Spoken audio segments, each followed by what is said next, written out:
Rochester's persistent and pervasive poverty, we're 12th worst in the country, made it into the governor's State of the State address this week as he promised more money to combat that issue right here in the Rochester area. Christian Garzone tells us where that money will be going and how it's intended to help. Governor Cuomo promised to pledge another $25 million in state aid toward anti-poverty efforts in Rochester, spread across various organizations and projects. One major effort is the Rochester Revitalization Fund, which, as planned now, will receive $10 million of that $25 million.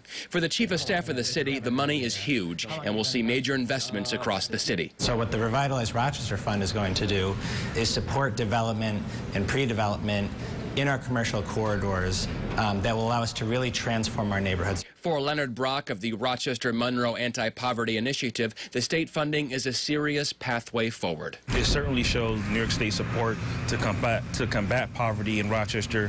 I think with the huge issues we have surrounding poverty is going to require a significant number of stakeholders and sectors working together. For Brock, the funding and proper use of the money will require a team effort across organizations. It's really going to require all hands on deck.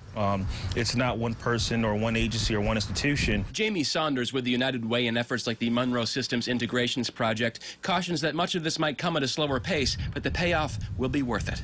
Projects take time, so we need the community's patience, we need the support, we need to think differently if we're going to really make an impact in this community. For Udelson, down the road, the funding and organizations working together will give tools to those in the community and make Rochester a brighter spot on the map. I think you'll see neighborhoods that look and feel different, and that ultimately supports people. People don't want to live in neighborhoods that don't have a feeling of home, that don't have a feeling of welcoming.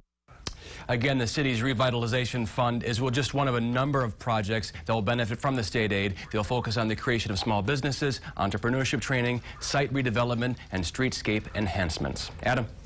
Christian, thank you. The New York State Senate plans to vote on the governor's Rochester funding proposals with the greater budget proposal at the end of March.